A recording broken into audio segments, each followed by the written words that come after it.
Right now, get up to $90 back. Welcome. It's your boy H. Let me give myself the mic here. It's your boy H. Welcome to the Saturday Hangout. So this was going to be a regular hangout. And for those of you, those early bird people who saw the title to begin with, this was dubbed it was going to just be a regular. It's just a regular old hangout, because I assumed that Chelsea would get the win over Sheffield United, but I was gravely mistaken. What in fact ended up happening was Chelsea got lubricated, and I feel that it is only apt based on Chelsea's status in world football that we had a conference to try and understand just what exactly is happening with the Chelsea Football Club and try to dissect what is happening. So that is why I called this emergency hangout. And I know a lot of you guys in the live chat and so forth will take joy in my suffering, take joy in my pain, take joy in my sadness. And for those of you that do that, I think you need to take a long look at yourselves and ask yourself why you thrive upon negativity. And only if you thrive upon positivity will you live longer and have a much more fruitful life. So there are going to be a few choice words said, and there are going to be a few key things said. But this, of course, is it because I said most of what I wanted to say in my post-match analysis. But this is a case for us to just have a discussion about where Chelsea are right now. So before we do that, I need to pull up the Premier League table because things are looking very, very worrying right now. They're looking very worrying right now, and we are getting near panic mode because, in case you guys don't know, the mandate and the necessity is for Champions League football to be had. So let's just take a look, just a quick look at the Premier League before I hand it over to my comrades. So as you can see right there, hopefully that is big enough for you guys to view. Oops, sorry. So as you can see over there, Liverpool, of course, 93 points. We may discuss about Chelsea, 60 points. Leicester City, 59. United, 58. So if United win their game, and Leicester City win their game, Chelsea will fall to 5th.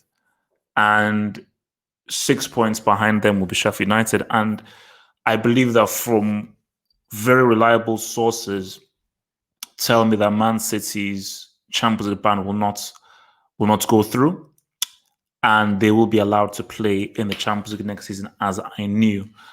So let me take things over right now to my lovely panel.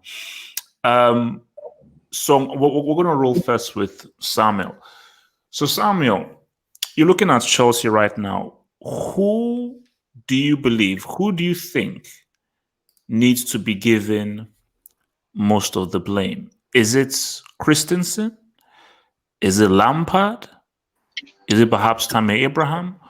What is the issue with a Chelsea team who held 2 L's against West Ham and held an L against Sheffield United? Who do I need to call? Who do I need to beat up in the streets, Samuel? Sorry, I'm here. Could you come back to me? I'm just doing something real quick. Cool. Yeah. So let me go to boy Jamal. So Jamal, same question. Who is mainly to blame for this whole Chelsea debacle? Who do I need to beat up? Is it Lampard? Is it Tammy Abraham? Is it Mount? Is it Barkley? Is it Christensen? What is the main issue with a Chelsea team who have lost twice to West Ham and got absolutely totally embarrassed by Sheffield United, a team with no world-class players? Yeah. I think you should blame the whole team. Wait. Jamal, I didn't crack a joke. So there's nothing funny here. So please take this seriously. Thank you. Yeah. I think you need to fight the whole team because right now, Lampard, the attack and the defense. The defense is trash. Sorry, but how can Ches? Is that Moguldrick who scored 2 goals? You guys make him look like Prime Henry. How he was running through your defense. I swear it was Thierry Henry. Yeah, so you need to blame the defense. I'm sorry, but Rudiger, he's supposed to be your best centre back. He's trash. Did you see the third goal? So you really need to blame the defense and Lampard for this. Pick one stable partnership. That's the next thing that gets me vexed with Lampard. This week is Christiansen Zuma. Then is tomorrow Zuma. Christiansen. You have to have a back three where everybody knows each other's game. So basically you're saying that so it's mainly the lack of communication in defense and defense just being trash. A little about it. No communication in defense and the defense being trash because I won't lie, it could have been 4 or 5. Chelsea, you guys are linked with Havertz. Sort out the defense. Because if you don't, Werner and Ziyech will be playing Astana United next season. Jamal, God forbid. LB, how do you assess the issues at Chelsea? Who is to blame? Who needs to be reprimanded? Quite similar to Jamal, I refuse to blame one or two individual players or even Lampard himself. I think the whole team is to blame due to the debacle that occurred earlier today. As I was saying, I think it was last week or the week before, if Frank Lampard was to get 4th spot or even 3rd spot, which currently Chelsea are at right now, it'd be an enormous achievement for a first-year coach, for a coach who has hardly any experience. However, if they drop out of the top 4, and if what you said is true, HH, in that Man City's ban is not going to be, they're not going to go ahead with the ban, then I think Frank Lampard's got an issue if Chelsea miss out in the top 4. As for this morning, So do you put the blame mainly on Lampard or just bad defenders, bad individuals, or Barkley or Mount? Look, at the end of the day, it's the defenders who concede the goals, isn't it, guys? So I'd say the defenders. Okay. Sean, how do you assess it? What is the issue? Who needs to be blamed here? What the hell is happening with Chelsea? What is the root cause?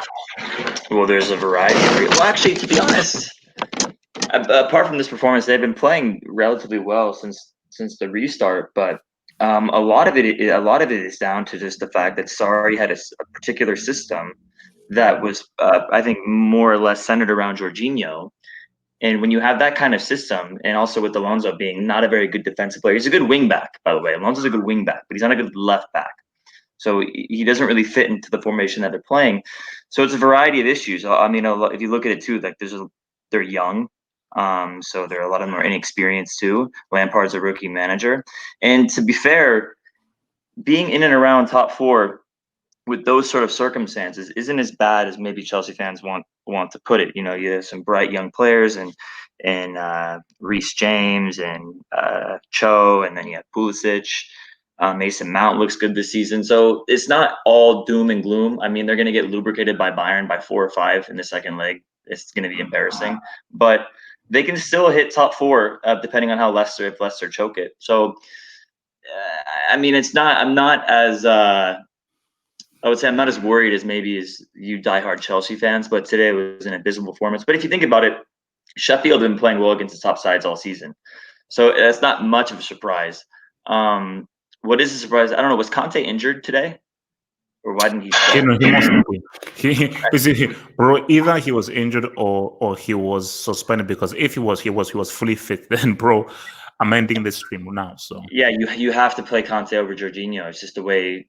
I mean, especially defensively, like they're more exposed, and yeah, that's my take on Chelsea. So okay, Wilton, what is the issue here, man? What is your assessments on the issue that's been happening with Chelsea, man?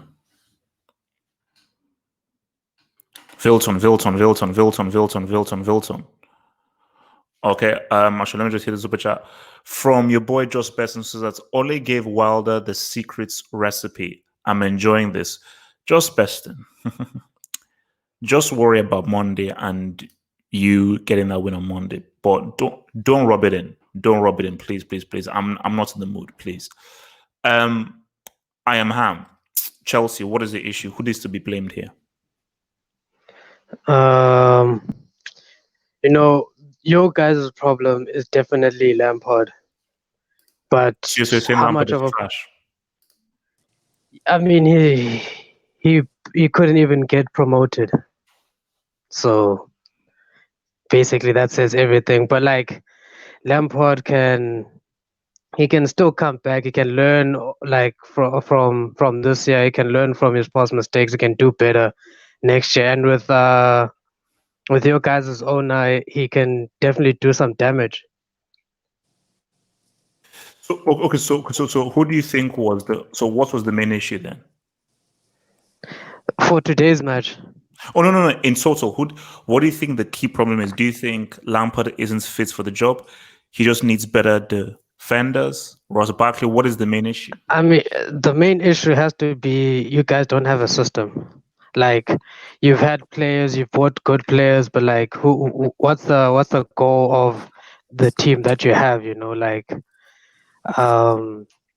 Jorginho, for example, he's a good player, but he was clearly the first step of another plan, and then now Lampard has to take him and like somewhat fix whatever went wrong with the last guy and just like make it work with the team that he has, and Okay. that's what he's done. Who cares? Like if I'm Chelsea, I don't even want to make top 4. I don't want to go to the Champions League because you guys are gonna get Werner, you guys are gonna get Ziyech, so you guys can literally go into next year and literally just start getting 3 points without having to worry about Europe. Okay, I'm Ham. I don't know about you, but that can't happen. There is no way in hell Chelsea are going to just It's literally the best thing for Chelsea. Easy, relax. Chelsea didn't get Ziyech, Werner, and other people to play Europa League football. So don't give me that nonsense, man. What? You've already got the guys though. You already have them. They can't turn around now and be like, no. You don't even know what's in the contract. Oh no! They are brought in here to try and win the Champions League. What do you mean by let's just focus on Europa League? Are you sick? But no, don't focus on the Europa League. Focus on the Premier League. Try to get into top 3, top 2, top 1, maybe.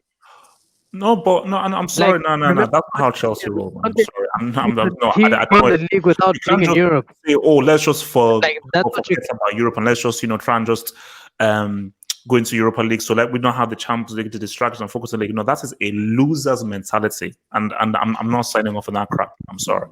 You guys aren't gonna win next season. Look, man. Look, relax, man. Let me just read the super chats, man. From Martin Rosario, who says, "Masterclass performance from Chelsea. Laugh my ass off." Martin Rosario's F you, man. Right, F you. I'm going to demote you from being a mod prick. from Colchoneros, who says, Atlanta looking impressive versus Juve away. They can knock out PSG. 2, Tammy is a brick. Poor ability for the big man and poor reaction reflexes. You know what? I think I am slowly getting very frustrated with Tammy, and I am sad to say that I don't think Tammy is the player who I thought he could be, which saddens me, and I think unfortunately you might be right. Look, we will discuss the Champions League. We will discuss the Champions League. Remember, I've talked about the Champions League, but we will discuss it. But let's just deal with this nonsense. So Yasser Said, yeah. First off, relax, man. Let me read the question. First off, don't gloat. No, I won't. Yes, let me land. Just let me land. First of all, don't gloat. I get it. You're hype. Okay, your team plays on Monday. If they win, everything changes, and we now have panic stations. So Yas said, without gloating and without mentioning Man United, can you please tell me what is the main issue with this Chelsea team? Is it Lampard, who's a garbage manager, a rookie? Is it the defense? What the F is wrong with this team? All right, I'm just gonna say this, okay, before I speak about Chelsea. I'm not that one type of person that I don't like gloating before we get the job done. So that Southampton game, I am terrified. Like my heartbeat is like racing. I don't think I can sleep for the next 2 days. Like until we get that job done, I won't be gloating. I won't be confident. till that job is done. So, but speak about Chelsea, okay? The main problem with Chelsea is that you guys lost your identity. Your identity as Chelsea and how you guys have won titles in the Premier League was that you guys were a fortress at defending. Antonio Conte, Mourinho, every time you guys won a title is because you guys were the best defensive team in the league. Had one of the best goalkeepers in the league, in Peter Cech and the guy over at Real Madrid and Courtois. Then, so tell me then, what is our identity then?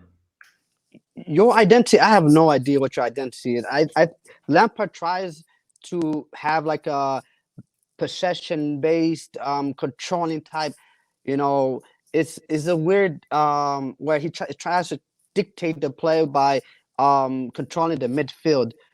But the problem is like, Okay, wait, yes, because we have a lot to get through. Just tell me the roots of the issue, because I don't want us to spend too much time on this. Okay, is it so Lampard? Is it the defenders? Is it players? What is the key root issue then with this Chelsea team, and why they've been flopping in key areas? I believe it's all of the above. But in today's game, Lampard got out tactical coached by what you call it? Chris Wilder.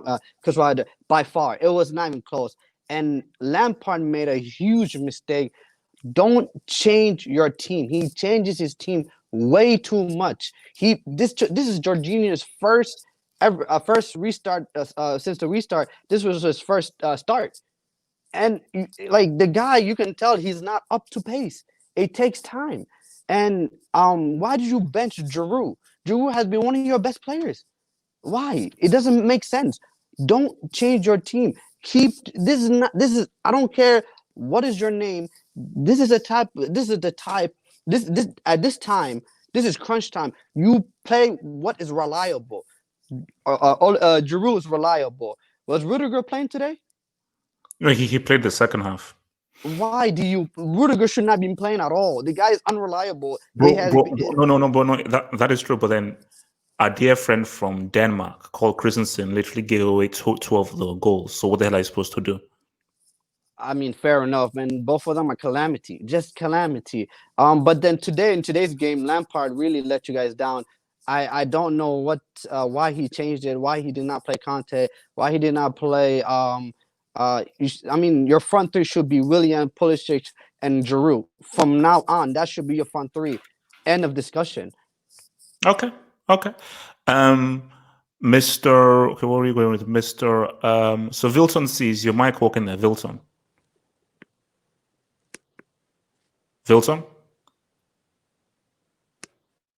Okay, his mic is not working. So, baby, before I come to my dear friend, so Just Person says, where do you stand with Lampard? Sack, give him time.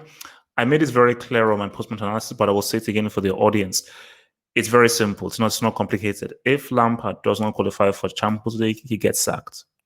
Simple as that. No questions asked. I don't give a damn what he did in his playing career. I don't give a damn what he's done for Chelsea and so forth. This is about 2020 and beyond. If you don't qualify for Europe, you get sacked. Red Devil Studio. Mr. Big Man, the savants, the soothsayer. What the hell has been the issue with Chelsea? What is the root problem? Bottles down, we're gonna pop those bottles down. This is getting finished tonight. We're gonna pop those bottles down. We're gonna pop those bottles down. We're gonna pop those bottles down. We're gonna pop those bottles down. I mean, that's messed up. I'm just saying, that's messed up. I just remember. I remember that video. I remember that stream. I remember coming in, and I remember seeing so many people in the chat, and yourself, and I remember saying simple words. And simply said, "There's still 7 games to go. Anything can happen. Let's just chill. Let's just wait." See, I said those things while taking the banter because apparently United were finished and we're not going to get top 4 at all. Now I agree with yesterday that that you never know what's going to happen at Southampton. I agree with that. Although you guys still have to play Liverpool at Anfield, and if you play like you played against Sheffield, let's be real, it's not going to be a win at Anfield. You're dropping points. You know, if I wasn't having such a crappy day, I would be gloating a lot more. So I'm not going to. I'm actually going to be constructive. Actually, H8. So it's all good. I was actually speaking to Abdullahi about this off camera, and I told him, I was like, what I found strange in the last couple of games for Chelsea is that it actually looks like Chelsea have kind of adopted or playing kind of like how ironically Oli was playing. Wait, very quickly. Where the hell is Abdullahi? Why isn't he? Where is he? He's doing his own thing or something. He's speaking to nothing. So. Carry on. But it looks like how a couple of games under Oli were on the beginning of the first season, where there wasn't really a sort of a strategy, like a tactic, and it was essentially just kind of like counterattack, run into the space and try and get the goal. That's how I felt like, and it's weird because when Oli was playing that at the start of the season, it looked like Lampard had a strategy. You know, I could see the type of football that Lampard's trying to play the Chelsea players. And it's almost like we flipped the other way, and I don't know what Lampard's playing. Yes, you could argue that you could blame the players, you know, so in obviously Rudiger, the banter, defense, which is why, you know, when everyone's getting gassed about you guys signing Havertz, Werner, etc., I'm like, well, if you're still going to have Kepa in goal and Rudiger and Christensen as a centre-back pairing, is it really going to make that much of a difference, you know, aside from possibly an upgrade on Willian?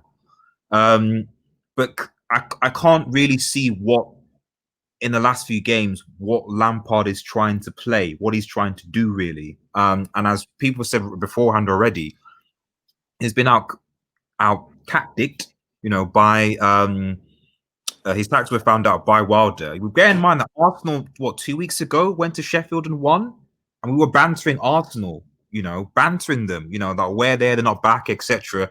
They went to Sheffield United and Arteta did a tactical class and beat them. And Chelsea just lost 3-0, you know. So I don't know. I think it's a combination of both. Yes, your players aren't good enough, but I do think there is a tactical issue with Lampard here. And I think the fact is Chelsea are in danger of missing out. What's the main issue? Who needs to be sacked? Who needs to be reprimanded, bro? Well, okay, you're talking about sacking. Who would you bring in then, though? It's one thing to sack. No. Red Devil. I said very simple. I'm not saying anyone should be sacked now. If he gets to Europe, he gets sacked. Then we will cross that bridge when we get. You're not getting to Europe, though, man. Huh? You're not getting into do you think you'll still make the Champions League top 4? I'm not going to answer that question. So, you're gonna drop. Okay, so basically, are you done? Are you finished with your thing? So I can move to Stodge. I'm finished, bro. I'm finished. Okay, thank you. Stodge, sorry. Before I come to Stodge, let me just hit the super chats from your boy Daniel Henkel. Greenwood over Tammy. You know what? Greenwood. Let me land. Look, you know what? The way that Tammy has been playing, as painful as it's to admit, I think we need to have a dialogue, and I may be tempted to maybe slightly engage that theory that Greenwood might be at this moment in time better than Tammy. Things are looking great. From your boy Rodney, Rodney said that Frank played 4 formations and created 0 chances. Rodney, you see, I don't want to be rude here, man. So all I can say is that what do you expect from a rookie who his only experience is flipping Derby County? Stodge, what's been the issue with Chelsea? Who needs to get sacked? What is the main problem that needs to be alleviated? Stodge. Stodge. The mic work is Stodge. Okay. Wilson, is the mic working there, bro? Wilson. Yeah. Okay, cool. So what's been the main issue with Chelsea, man? What needs to be done? The main problem with Chelsea, it's been happening since the beginning of the season, and consistency. You don't know what you're gonna get out of Chelsea. Y'all beat Manchester City, y'all lose to West Ham City the next day. And the rotation of y'all need defenders. I see you guys are trying to buy Kai Havertz. Y'all need a better defender because Christensen, he's not the guy. As for Luquelta, y'all were playing him as a left back today, right? And I'm pretty sure it doesn't work. It does not fit him because we saw today he was trying to cross the ball in and he couldn't do it because the guy's not supposed to play on the left back. But you have Alonso. Alonso is a total brick. You play him, you don't know what you're gonna get out of him. And I see a lot of Chelsea fans. Y'all were mad when Pulisic came off when he put Giroud in. He kind of had to do that. I'm pretty sure at 2-0, Lampard knew he lost the game because you guys were not really creating anything. He knew he lost the game, so he's like, you know what? Let me just stick Pulisic. So he's my best player since the restart. Might as well preserve him because I believe you guys have Norwich City. See, I would say that game is easy, but I don't know what I'm not even gonna be surprised if you guys draw that game because that's been Chelsea entire season. Y'all get a big result in a game in the next game. Y'all totally fuck. But the main reason I would say with Chelsea is y'all defense. Y'all defense is bad. It's just bad. Like it's disgraceful. Like if I was Chelsea, yeah, you all want to make top four, but if y'all don't make top four, it's also good. Timo Werner, Ziyech, if y'all do get Havertz, that could build chemistry while playing the league and be ready in a year or so to be ready to be fine with the elite and the Champions League. Because let's say y'all do go, Chelsea doesn't make top four. Do you really believe Chelsea's Ziyech, Abraham, and Werner gonna have that chemistry to be able to play well in the Champions League when y'all go against the like of Bayern Munich, Barcelona, Real Madrid? I don't know. That's my opinion on it. Okay, so obviously I'm just looking at the live chat now, and you see this is what people need to understand is that the Serie A is done. So currently Atlanta are beating Juventus. And obviously this actually leads us very nicely into our Champions League discussion. But with regards to this area, I believe Inter Milan drew against Kiev, and I believe that Lazio lost their game. So Juventus, basically, the Serie A is so messed up that Juventus can go through like a 5-game losing streak and still win the league. So it's not about who's going to win Serie A. Juventus have already done 9 in a row because of how crazy the Serie A is. But this leads us nicely to, I think, the Champions League reaction draw. So before we even go specific to games, I just want to just hear general thoughts. So obviously, before this draw, people were like, how is it going to work?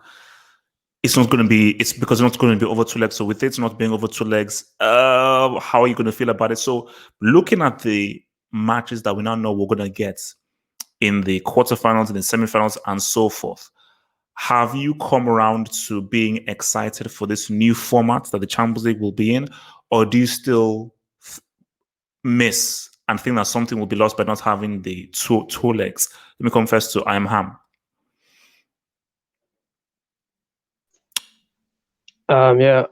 So look, man, right now this UEFA Champions League thing it's basically a friendly tournament, to be honest.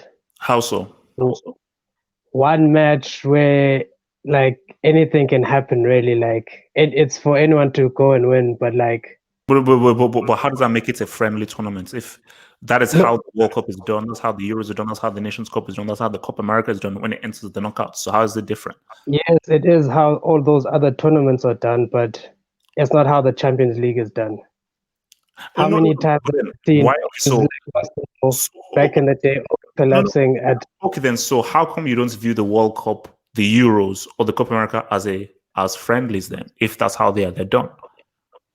I mean, at least there's a certain type of a pride that players can give extra for their country, but at the moment people want to get their deals. The transfer windows are going to happen pretty soon.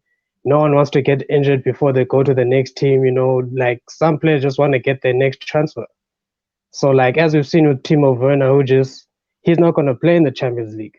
How many other players are going to be in that situation even as the games are going on and stuff like that? And plus the difficulty of having to manage the league and the Champions League at the same time is part of what makes the Champions League the Champions League. But then at the same time, the format is extremely strenuous. So yes, because now they have to, because remember, if you look at it, you're playing almost every 2 days. So this has to be done within like a week or so. So it brings its new challenges based on how intense the schedule will be once August comes through. So again, it's all balances itself out. Okay, so basically, so you're not a fan of this format? Not at all. Not at all. Okay. Jamal, what about you? Are you a fan of this format with the matches that we're seeing, or you miss how it used to be? Yeah, I like how it used to be, man. But that's a very interesting point. The other guy made, because he said, like Sane cannot play for Manchester City in the Champions League, and I don't think Pranit and Otta can play too, because the weird thing is, if you go straight to the final, I think the last day is August the 29th, and I think the Premier League starting back 2 weeks earlier. So that is gonna be very, very, very difficult. So I don't like it, man. I'm not a fan. I'll still watch it because I'm a big football fan, but I'm not a big fan. Okay. It's a Champions League with the asterisk. With the matches that we've been given. Huh? Say again. So LB, so are you a fan of this new thing, this new format that we've been given? Look, if you compare it to the two legs, and we're so used to, the home and away and having crowds getting majorly involved with the atmosphere and, the Champions League format, no, I'm not a big fan of it. However, I am a big fan of the Champions League, and any excuse to get Champions League football at this stage, I will go with. So even if it's just for one leg, even if it's like the formatting in which we're going to have all the games within a 1 or 2 week period. So I'm certainly looking forward to the Champions League coming back on, but so there's no doubt that don't you think it's has given us something, an interesting alternative in terms of this now feels like the World Cup, where we now know who you play in the quarters, who you can now play in the semi, and we now know what the potential finals can be, which we've never really had before in the Champions League. Yeah, it's something different. It's it gives teams an idea of who they're going to play if they were to go to the next stage, progress to the next stage. So it's something different, quite similar to the World Cup. I suppose we're just going to have to wait and see how it sort of pans out, how the players sort of react to it, how the fans react to it, how we react to it. So, yeah, I think only time will tell, so we'll have to wait and see. But there's no doubt that we've been so used to the home and away legs, the return legs, and so it's going to be very different, very strange, no crowds. A lot of teams are going to be quite rusty as well with the standard of football which the Champions League brings. PSG, who are under pressure as well to deliver a Champions League, they haven't played for a very long time. They've got Atlanta, so some exciting times ahead. So yeah, I'll be definitely watching it. Okay. Let me just hit this, which I saw from your boy, just based on Atlanta, are so overhyped. PSG and Ney, easy win. We'll see. Don't worry, we'll see. Don't worry, we'll see. We'll see. Relax, we'll see. Because we're going to talk about the individual games specifically PSG and Atalanta, because I told you that's a very tricky game. Vilton C, are you a fan of this new format with the games that we see now, where we now know what the quarter, semi, and final could potentially be? To be honest with you, I love it because a few months ago, 5 months ago, we're not even supposed to be playing football. So I'm not gonna complain. I love how unique this is. Like this has never been done in the Champions League, right? And I love how it is. Like, one, I'm happy it's back. The Champions League is back. Football is back. Like a few months ago, we're begging, like, are we gonna get the Champions League this season? Yeah. And the other thing too, I love how you're not really speculating on the result. Like, you're gonna have to show up every single game. Every single game is a final. You're not gonna speculate, oh, I gotta score this amount of away goals. No, every game is a final. I love it. You if you don't show up, you go home. I love it.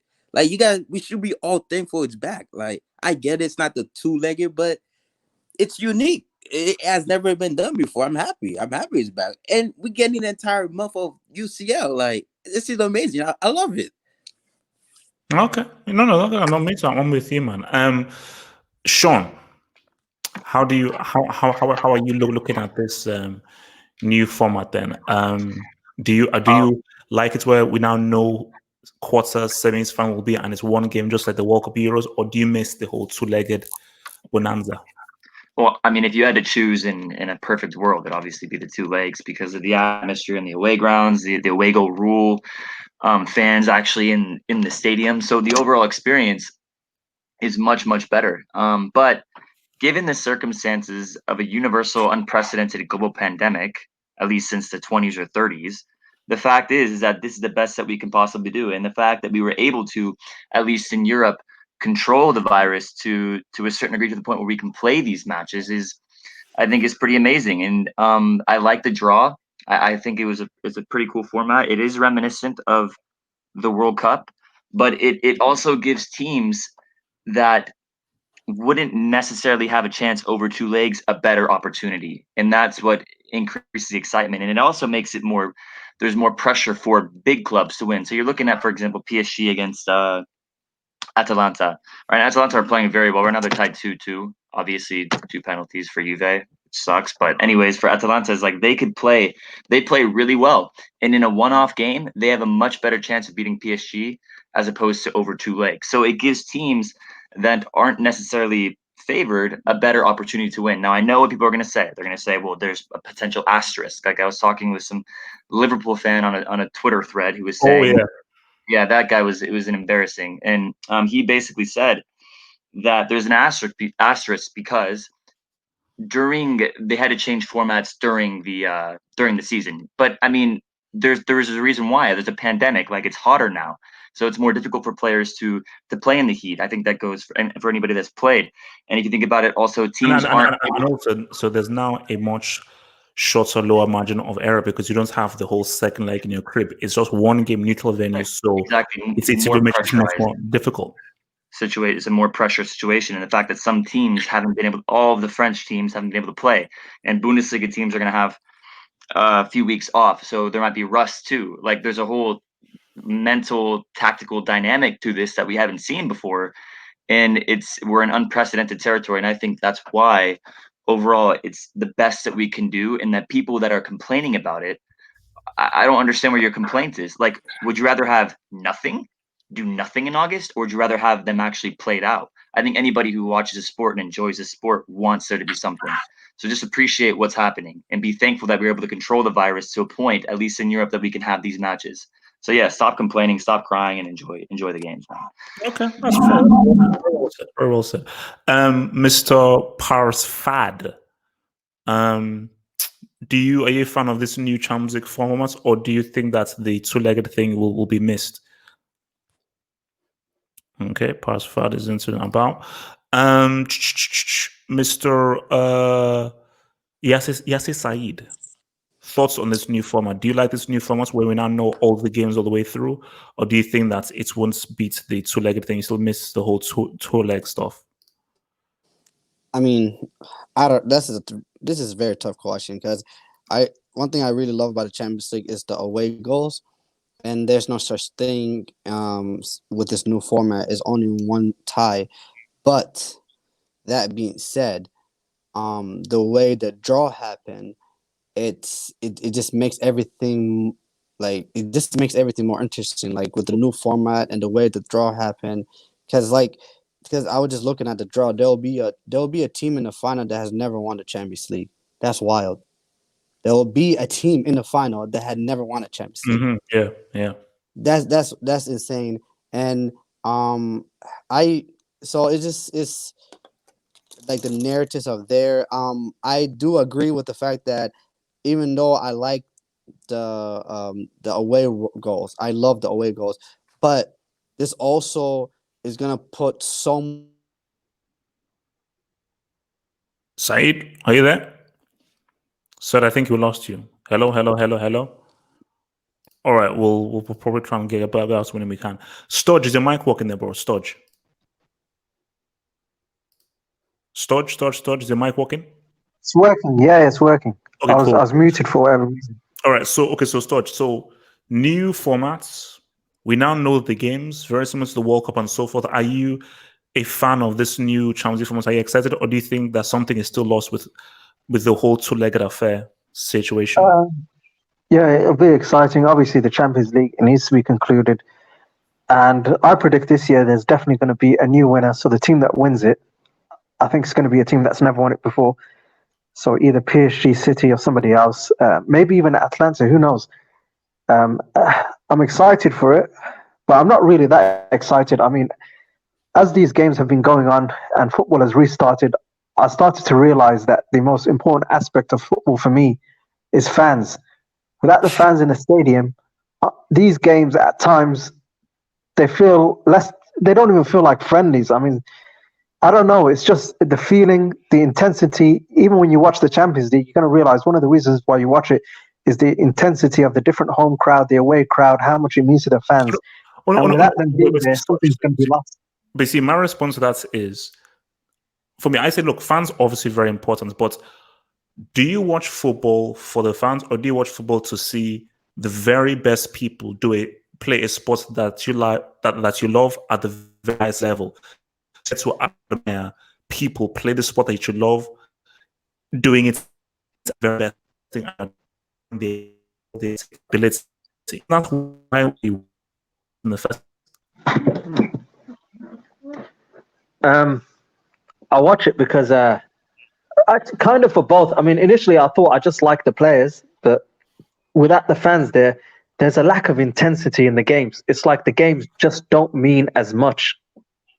Even when they're like big games against two big teams, the feeling's just not the same. I mean, I was looking in that Man City game, I saw the intensity. The Bayern Munich Dortmund game, I saw that intensity. Even the PSG Dortmund game, the second leg, I still saw that intensity. Because see, the thing about it is that I just liken it to when I used to play football back in school. Look, who the heck was that? Just our coaches, a few people, no one really cared. But when it was a big game and there was so much on the line, it was intense. So yes, the fans can hit, but when you look at it, there's even like way back when we're playing in this thing called Tribune de Genève in Switzerland, when I was young, it's a tournament. There's a trophy at stake. So our focus is on trying to win this game because we want to win this trophy and win this medal. So yes, I think the fans is important, but they're like an important piece. They're like a icing on the cake, but still the cake and the nucleus is still the competition and what you're doing on the pitch, which is you want to win.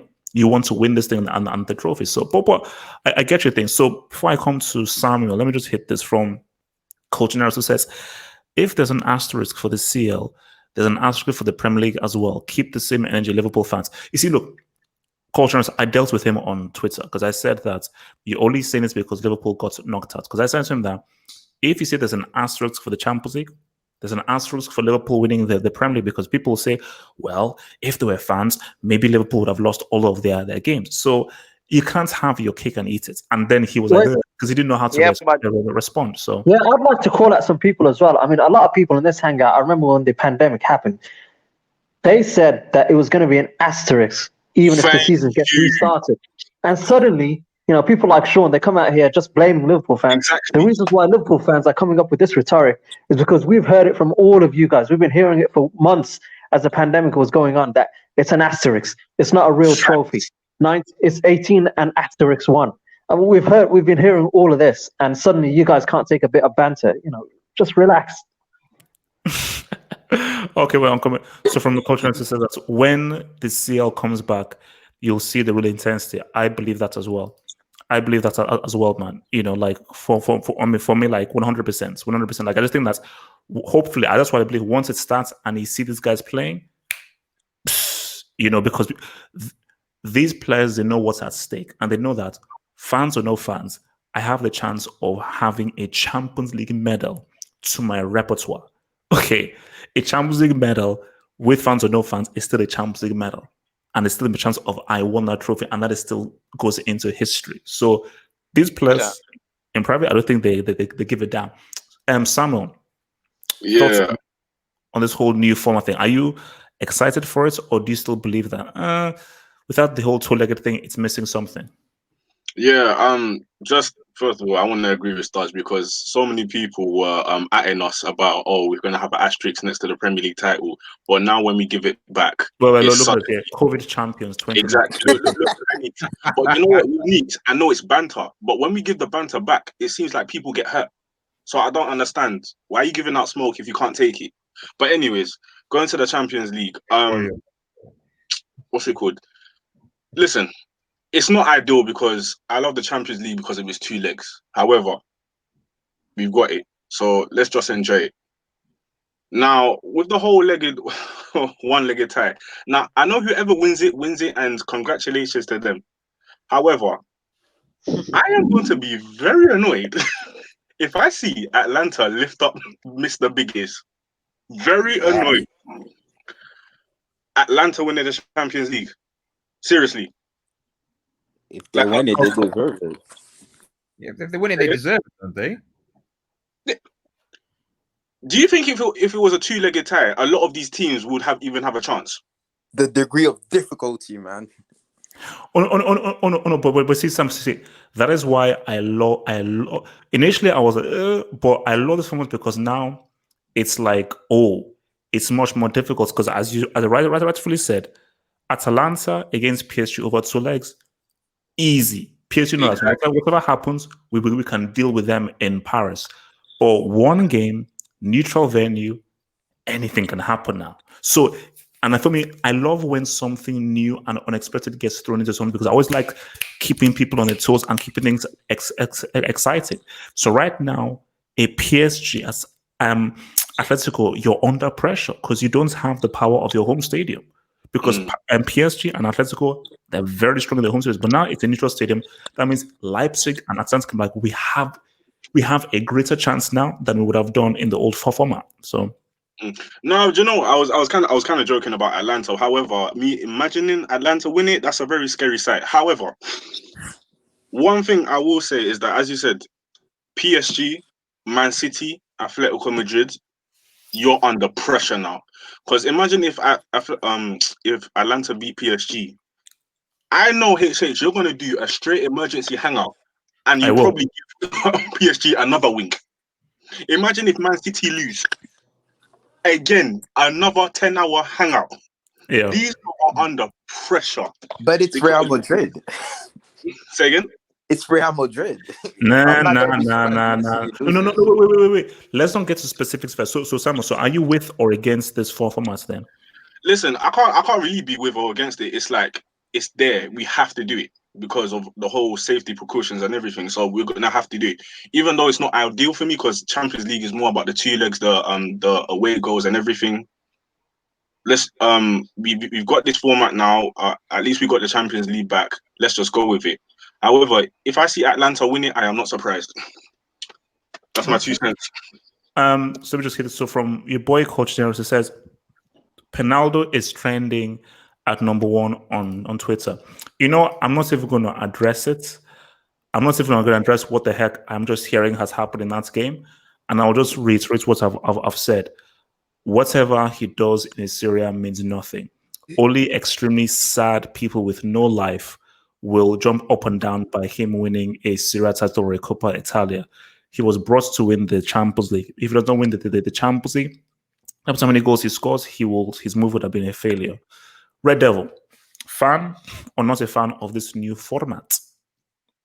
I think I'll agree with what I think Sean said earlier, just on the idea that, you know, like I said, at the end of the day, like the reality with just football in general was that depending on how the situation was going to happen with COVID, things were going to be voided, you know. So, you know, I'm seeing a lot of Liverpool fans and things, stuff like that. Like, yeah, okay, there should be no asterisks over this thing. But what I would say though is that like you should be thanking the governments, the healthcare professionals, all these people that were actually able to sort of get this sort of environment sort of back so that you could go on and actually like win the league and football could be back, because there was a very good chance that these things were going to be voided if the COVID outbreak wasn't sort of be controlled. So that's where I think a lot of thanks and attention should be given to. So that's my first 2 cents on that. So, you know, the way I see it is that it's just good that football, just in general, and I think next week in the UK we'll actually be able to go out and actually play football with other people. So for that, for me, I'm thankful. So that's full stop.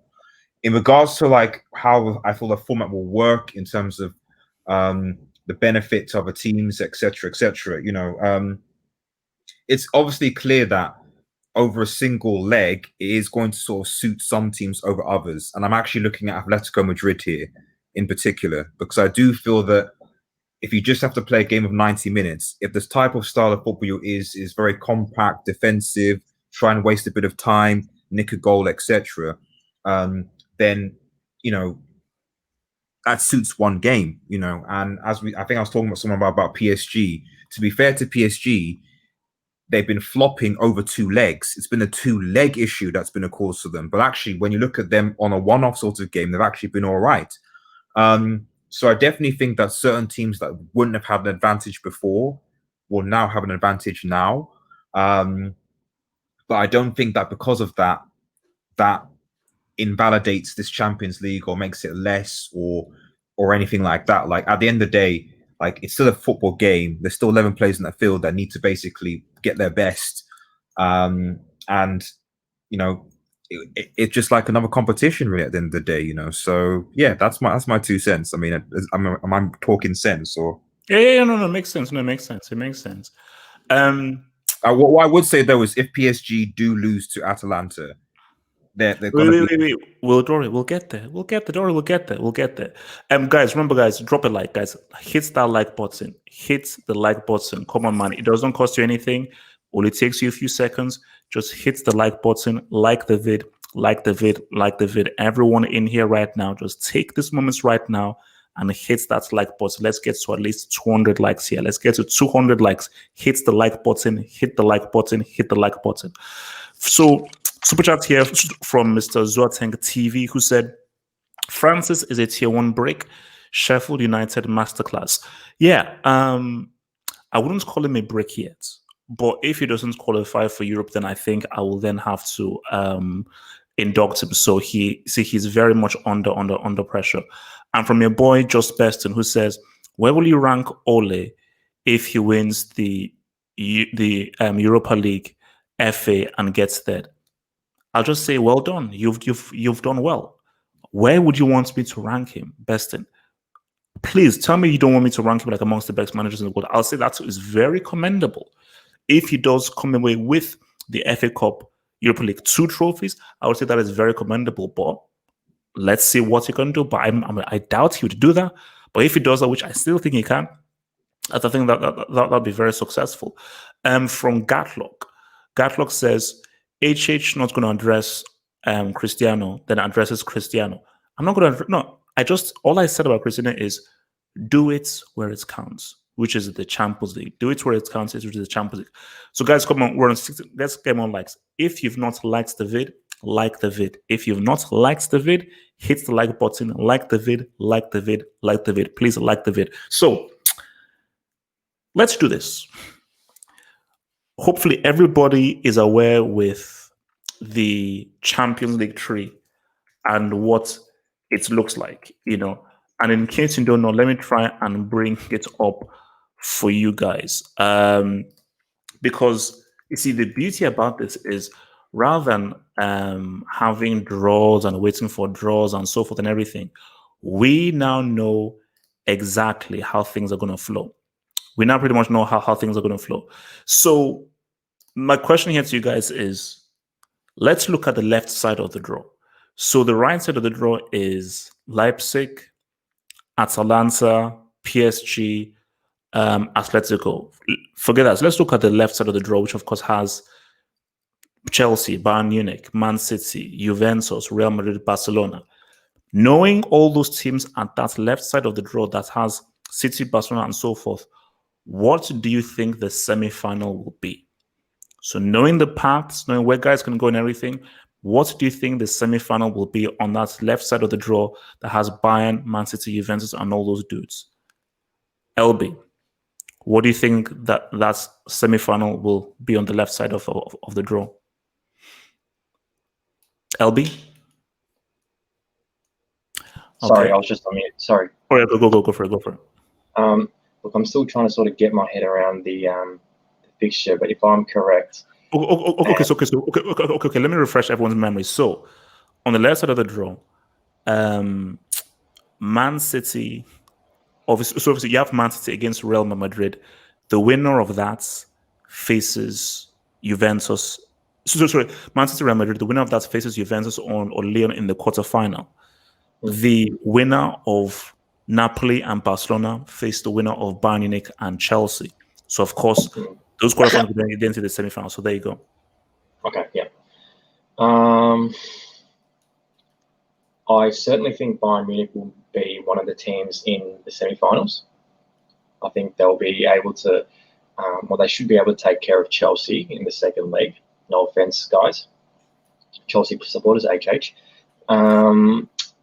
Barcelona, I think they are going to be disadvantaged not being able to play the Nou Camp, a place where they've relied on for so many years now, for the last 3-4 years, especially when they've gone downhill.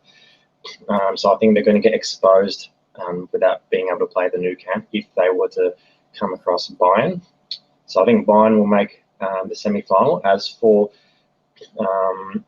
the other teams, I think if it goes down to, let's just say, Man City and Juventus, because let's admit that's most likely going to occur.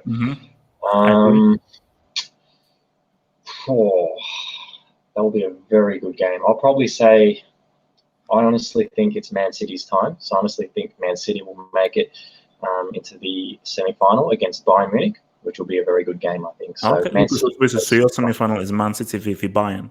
Yeah. Okay. And that, remember, so Pep going back to his Bayern side. I am Ham. What do you think that the semi-final will be in that grouping? I am Ham. Which grouping is that? So it's a grouping that has Man City, Juventus, Bayern Munich, Chelsea, Real Madrid, Barcelona, Napoli. What do you think the semi-final will be? That's a tough one. What I want to see is Juventus and Real Madrid. Juventus, Real Madrid, and then that can't happen.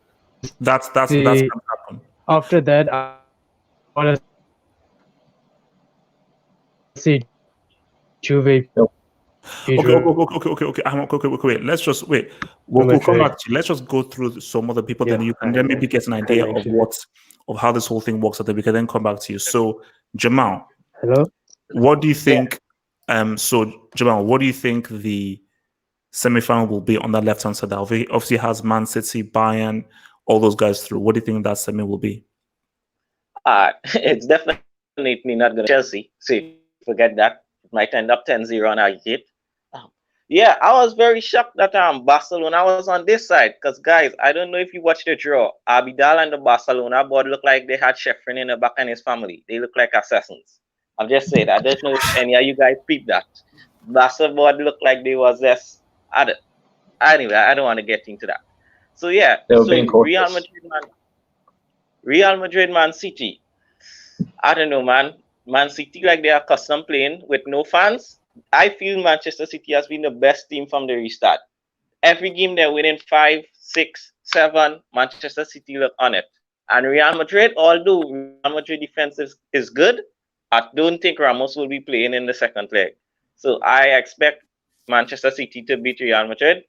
The next leg, I don't say Chelsea gonna hold about 10. They're not beating Bayern. Forget about it. And Bayern Munich, Barca. That's a big game. If this was over 2 legs, I would have definitely said Barcelona because the Camp Nou is a serious ground. But 1 leg, I'm going with Bayern. I feel Bayern have the more clutch players because they do not have a side chick called Anton Griezmann. So I will go with Bayern. So I feel the semifinals will be Manchester City, Bayern Munich. And guys, I feel Manchester City will win this and follow us as being * COVID champions. Jamal, there is no asterisk, bro. Deal with it. There's no Just asterisk, back, man. man. Just Just back. accept the L that Marcus Llorente gave you, man. Just please accept the L. Easy. So from your boy Yasser Said, man. What do you think the left-hand semi-final is gonna be? I'm gonna shock everyone. I am going to shock everyone.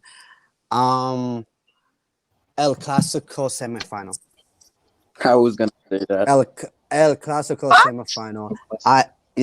I believe Real Madrid will beat Man City. That's a given. Man City will not beat Real Madrid. Is a given.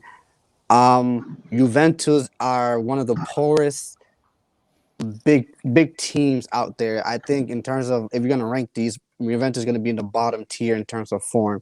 They're terrible. And Barcelona, one game. Messi, one game. Nah, I'm better with Messi, bro. Like I know it's not the Camp Nou and everything, but this is one game, guys. And you just need Messi to play one game and have a masterclass. So let me get this straight. Yes, aside. You're telling me that Real Madrid will turn around the 2-1 score where there's 2 away goals. You also tell me that Barca will beat Napoli, and you tell me that Barcelona will beat Bayern Munich. Yes, I mean this. The reason I say this is because for Real Madrid, I'm tired of picking against Real Madrid. Like I made a decision to myself one day when I was like banging my head picking against Real Madrid and then winning so many Champions League titles that I am never gonna pick against Real Madrid ever again, and I'm never gonna break that. Real Madrid. I mean, at the end of the day, you're playing against Manchester City. I mean, guys, it's Manchester City in the Champions League.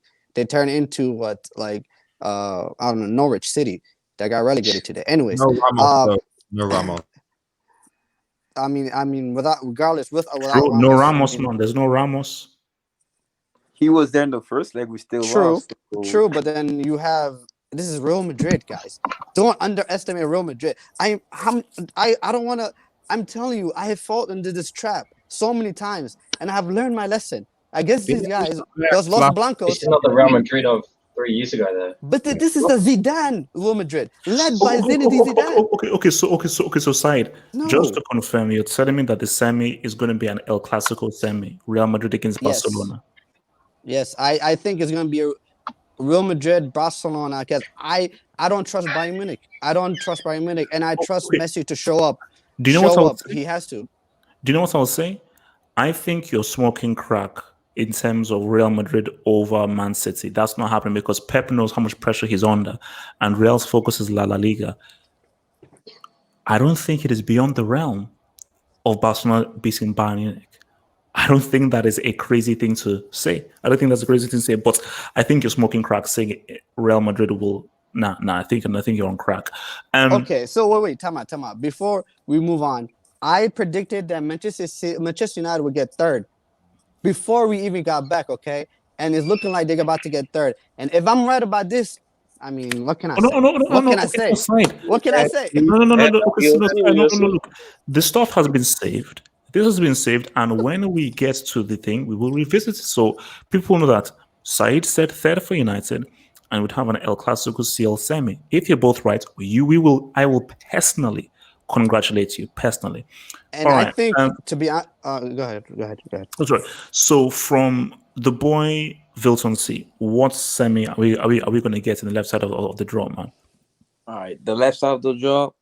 I believe that Real Madrid is gonna beat Manchester City. Manchester City are clowns. They never won a Champions League ever. I'm sorry, they're not a big club in my eyes. Maybe to you guys, they're a big club. People really disrespecting Man City. Wait. Easy. Okay, but before you carry on, you do realize the pressure I'm putting on Baldiola. Do you realize what I will do to Baldiola if he loses a second round? Do you realize the pressure that Man City are under? I mean, when he lost to Tottenham, I couldn't take Manchester City serious anymore. They're until they win a Champions League. I'm sorry, they're not eating. It's history, big boys. History repeats itself every year. Every year it repeats itself. Yeah, I think Real Madrid is gonna beat Manchester City. Then Juve, you have Mr. Champions League on your team. So I'm pretty sure he's probably gonna get a hat trick against Lyon, a penalty maybe, and we're gonna get a CR7 Real Madrid in the quarter. Then then I think Real Madrid should be able to beat Juve, given Real Madrid standard. Then then I'm pretty sure Bayern's gonna lubricate Chelsea back to back. It's gonna be a sacrifice on aggregate. Then after that, who's Bayern playing? Then after that, Barcelona. Barca or Napoli. So see, I even think Napoli could be Barca, but they have Messi. Messi could just turn up and win It's not that happening, game. bro. It's not happening. As long as Messi is there, they're not playing winning that game. So you think Napoli's gonna be Barca? Okay, so what's your semi then? Okay, my semi is Real Madrid versus Barca in the semifinal. I think Barca might be able to beat Bayern Munich. Wow. Okay, so you're inside. I don't know the same goalposts. Okay, Sean. Intelligent man. So Sean, how are you rolling with this? Who do you think will be in the semi-final on that left-hand side? Well, with City, Bayern, Barcelona, on those dudes. Yeah, I'm going City to take care of business in the second leg, and they played extremely well in the first leg away at Real Madrid, and City aren't really good at home. I think maybe the pressure of their fans and the fact that they don't have much history in the UCL, so the fact that there's no fans might actually benefit City. So I'm going to say City are going to take care of business against Real Madrid. No Ramos, too. That's big. I mean, he's their best ever center back, especially in the Champions League. So without him, that's a huge loss. So I think City will go through. I think Juve will also beat Lyon, and I think they'll find a way to come back. And not anything about tactical display. It's going to be about individual brilliance, like a Dybala or Ronaldo or something like that, or some set piece, maybe a penalty at this rate. But then if you look at the other side, not the other side, but with Barca and Napoli, I'm actually kind of concerned with that. Just the way Barca played against Valladolid today was especially in the second half. If they play that way against Napoli, they're obviously going to concede 1 or 2 goals. So it's not a for sure thing that it's going to be Barca Bayern, but I do think that they will eventually go through. Just because you have an X factor in Messi, and that Barca are more talented than Napoli, so I think they will go through. So then if you look at the Bayern Chelsea game, that's pretty much done and dusted. Chelsea. Hey, Sean, relax. Just relax. I'm trying. It's hard for me to give them any benefit of the doubt. Team. Anyway, so Bayern, Barca in the quarterfinal, and then you have City, Juve in the other quarterfinal. So I'll start with this one. City, Juve. That'll be an interesting game. I think a one-off game actually suits Juve more for some reason, because I think they can hit City on the counter and then shock them in one game. I think over 2 legs, the way Juve have been playing, I think City would be too much for them. But in a one-game affair, I think anything can happen. But I like Pep. I want Pep to win, so I'm going to go with City. I think they will find a way this season. I think KDB will show up.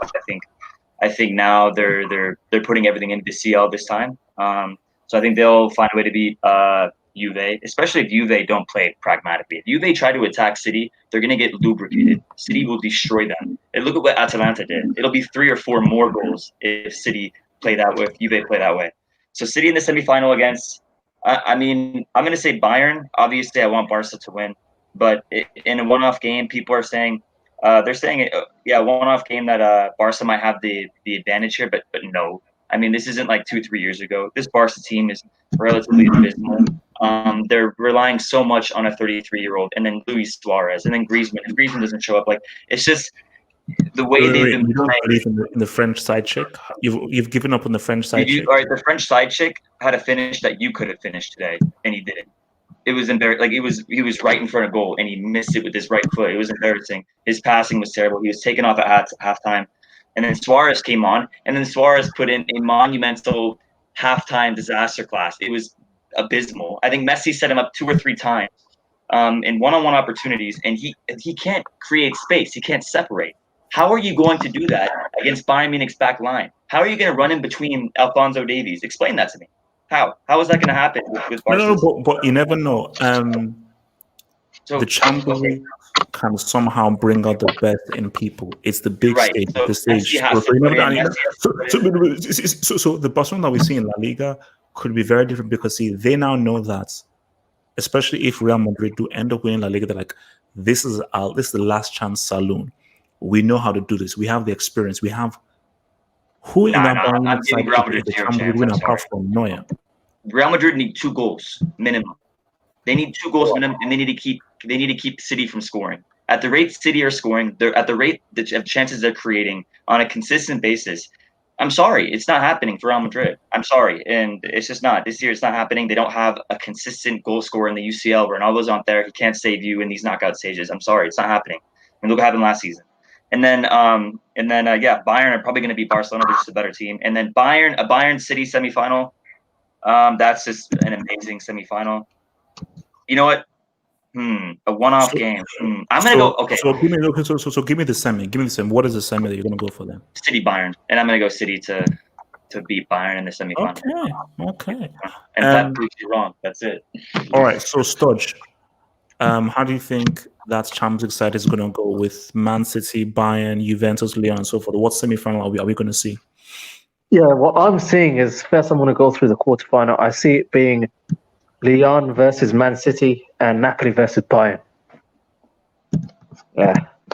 I can't see. I've been watching Juventus. I mean, these guys have been awful. I've seen them get absolutely destroyed by.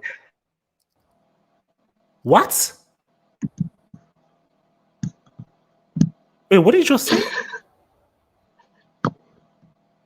Did you just say Lyon against Man City?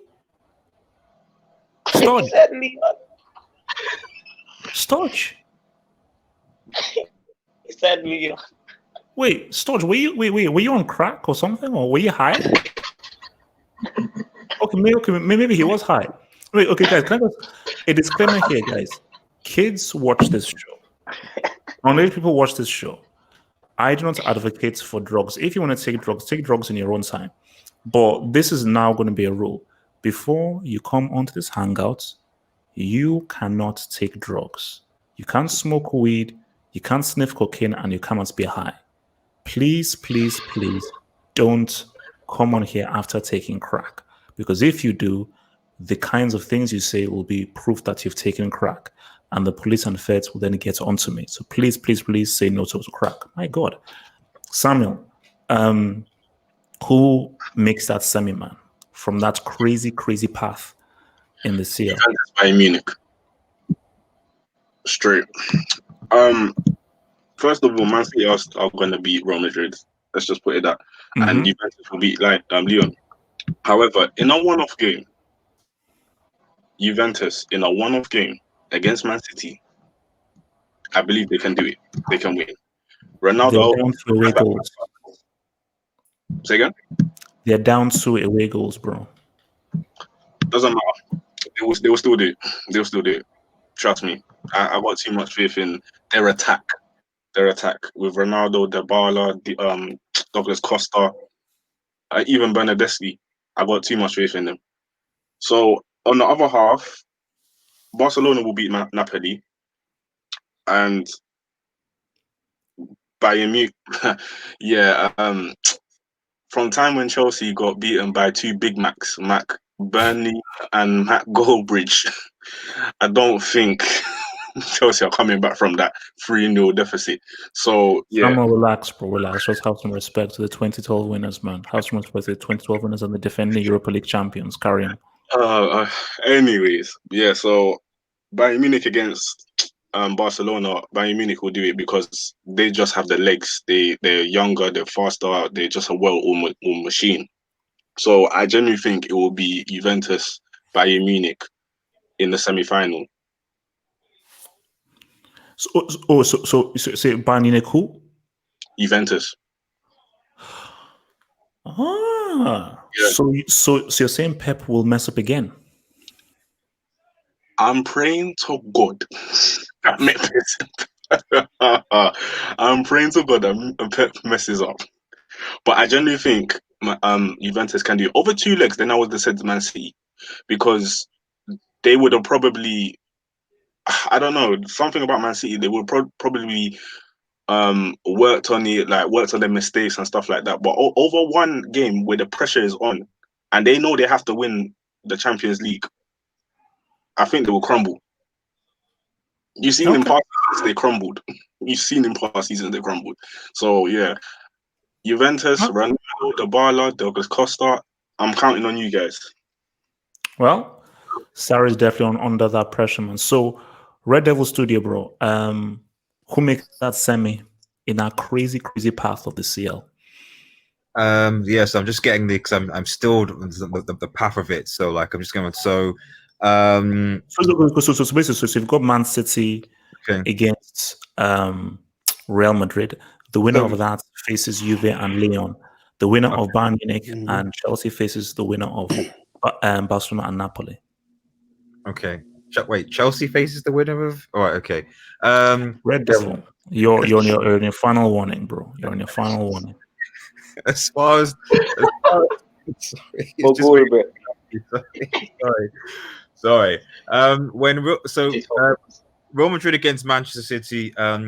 You know, I'm sorry. I can't give it to Real Madrid. I think Man City will give to Real Madrid. Sergio Ramos is just so influential to that team. I get it that last Champions League it wasn't Zidane's team, but Ramos wasn't there, and they got bantered by Ajax. They obviously need to score 2 goals at the Etihad, and I just think that Ramos suspension, he does more than I think people give him credit for on that Real Madrid side, and I just think he'll be a major loss. I don't think it's impossible, and also when you combine the fact that I think that Aguero is going to be fit by the time that comes back, because people have to forget that he's given up. What the heck has Aguero hasn't done trash, and the guy's been a flop. Oh, come on. No. Well, it's more like it's more the idea of like having an actual like forward pitch, if that makes sense, you know. So because yes, Aguero has not had his best season, but he's still like a good finisher, he's still forward. And if Ramos isn't playing in your defense, so then you're already vulnerable. So, and then obviously adding Kevin De Bruyne, Sterling, and so on and so forth. So I think that City will edge Real Madrid. Lyon Juventus. I am a bit concerned about Juventus here. The only reason I will give Juventus the win, to be honest, because they are leaking quite a goal, and obviously Lyon have Memphis Depay is coming back. But the only reason I do give the advantage to Juventus here is just the fact that people in the French league, they've not been playing. They've been months out. They've not been with fitness and stuff. So and I'll probably make this point with PSG why they potentially might struggle against Atalanta. If you're not playing any competitive games for months, from what I understand from the French league, they're not even doing friendlies or anything like that because the whole thing has been obviously stopped until it resumes.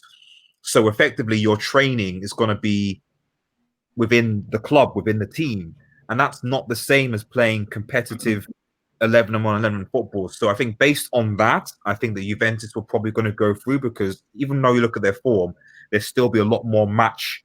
They'll be sharper. So you have to give that. PSG will get to that. As far as like obviously the semi-final sort of goes, and I need to remind myself on that. So actually remind me, HH. So basically, the winner of Bayern Munich and Chelsea face the winner of Barcelona and Napoli in the quarterfinal. And so the basically, Bayern Munich Juventus thing, yeah. Okay, so I obviously before we even started, I think we all kind of assumed that Bayern Munich are probably gonna. If you guys do beat Red Bayern Devil, can you Red Devil?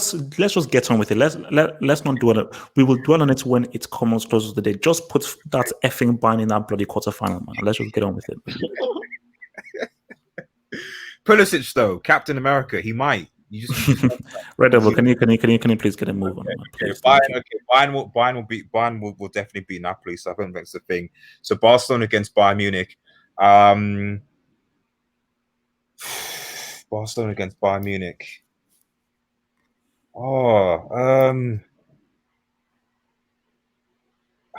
Man, that is tough.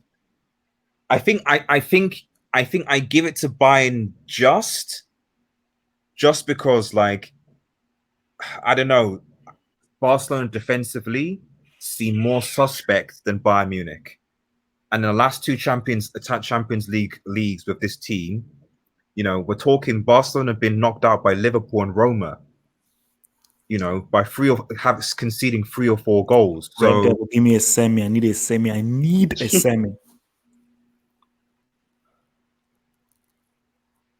What? So it'll be like either Barcelona. So wait, sorry guys. My mind is actually not here.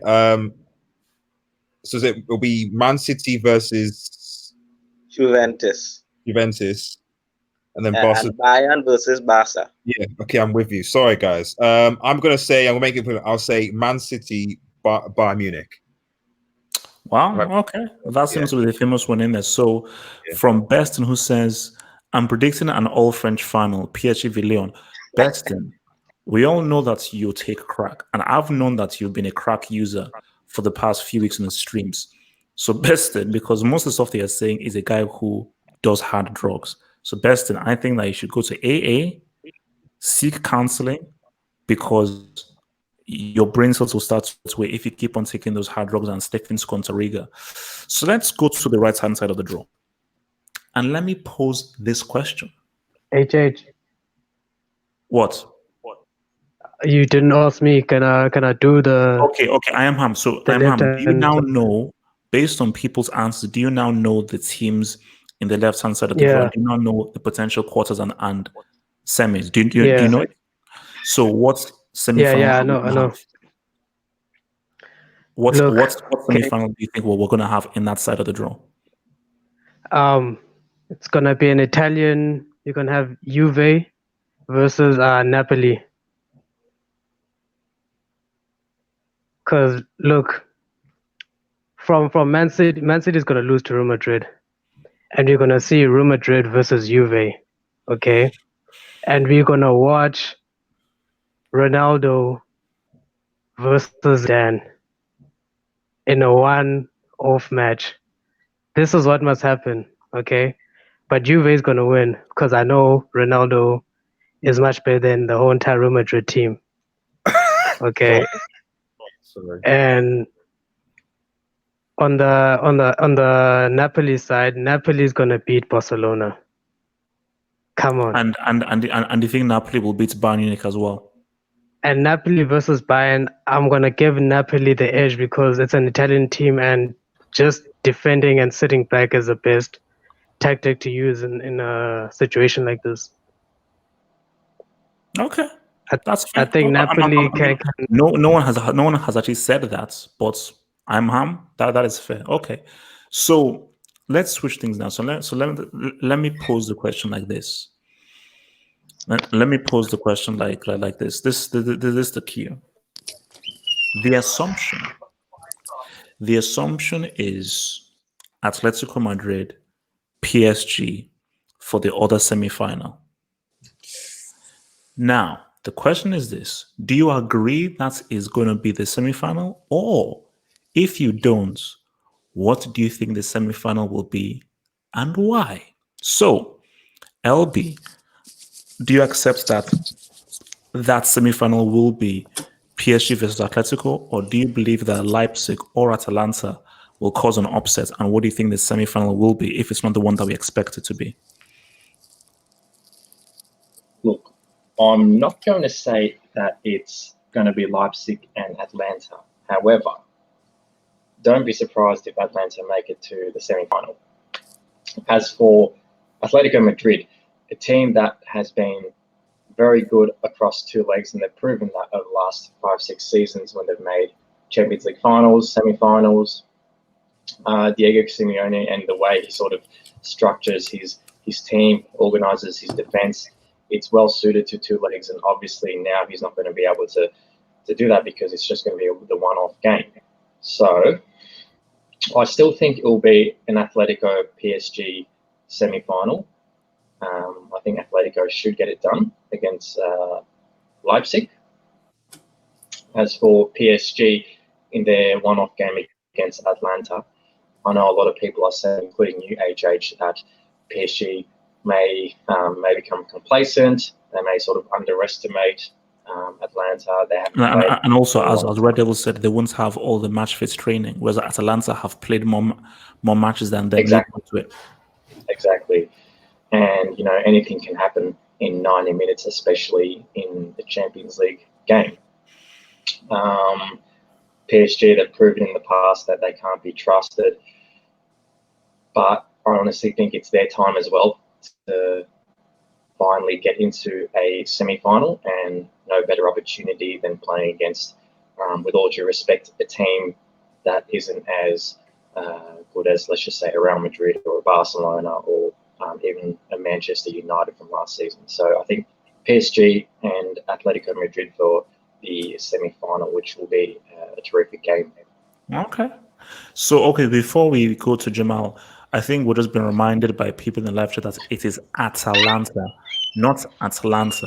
That is a place in America, and they hosted the Olympics in 1996. It is Atalanta. Atalanta. Atalanta. Now, Vilton C, do you accept that the semi will be PSG and Atletico, or do you think it'll be something different? Yeah, I do agree that Atletico and PSG on paper, that's how it should be. But I too don't bad care what's on paper. What's going to actually happen? Yeah, that's what's gonna happen. Atletico, if everything goes as it's supposed to, Atletico is gonna play PSG in the semifinal. Then Atletico is gonna beat PSG and go to the Champions League final because I don't trust PSG. Ever since the 6-1 baptism Barca gave them, I don't trust PSG until they win a Champions League. I'm sorry. So they still haven't. So Yes, you don't think PSG, Neymar Man can? City. I So don't you trust don't none of think them. Neymar can lift the hex? I don't know. I've seen it is believing it. Man City, PSG, those two teams, I don't trust them until they see them. I see them lifting that big ear trophy. I don't trust those two teams. They choke in the past so much. I just don't trust them. Okay. So before we go to the other side, shout out to your boy Culture. Thank you for the super chat, Dogma. Thank you, bro. So he says, Atletico 2010 Europa League final, 2012 Europa League final, 2014 Champions League final, 2016 Champions League final, 2018 Europa League final. Every 2 years, a European final. It's interesting. 2020 pending. Don't want to jinx it. You see, the thing about this stuff is don't jinx it. I am not the biggest fan of patterns. These things happen in patterns, But what I'll say is Atletico, there is a strong path to the final because they face Leipzig without Timo Werner and PSG have a hex on them. And most likely Neymar will probably be injured. And PSG have not had any Uber Eats matches to even play. So Atletico, basically, Atletico are, I think, I wouldn't say strong favorites, but you could argue that they are pretty slightish favorites for the team to make that final, man. But Ronaldo's still winning. Why'd you say Neymar is injured? See, but Coach Neros, what I don't want to happen is, please, don't let your boys get to a final and have 3 final losses on their resume. Don't become a Juventus. Wait. Okay, please. Why'd you say Neymar was injured? That is not a good look. That is not a good look. What else happened? Let me bring some boys back in here. So from your boy Yasser Said. So do you agree that it is going to be a Atletico Madrid PSG semi? No, absolutely not. Oh my PSG god! is not making the semifinals at all. No, they won't. Yes, it's not happening. Because I genuinely believe Neymar. Okay, wait, so wait, easy. Let me ask you this. Are you telling me that a full strength PSG with Neymar will still lose to Atalanta? Yes, because it's not about the team sheet. It's about the 90 minutes. It's about who wants it more. And I don't think PSG coming back for no football on a holiday, on a cruise, is going to be interested in football.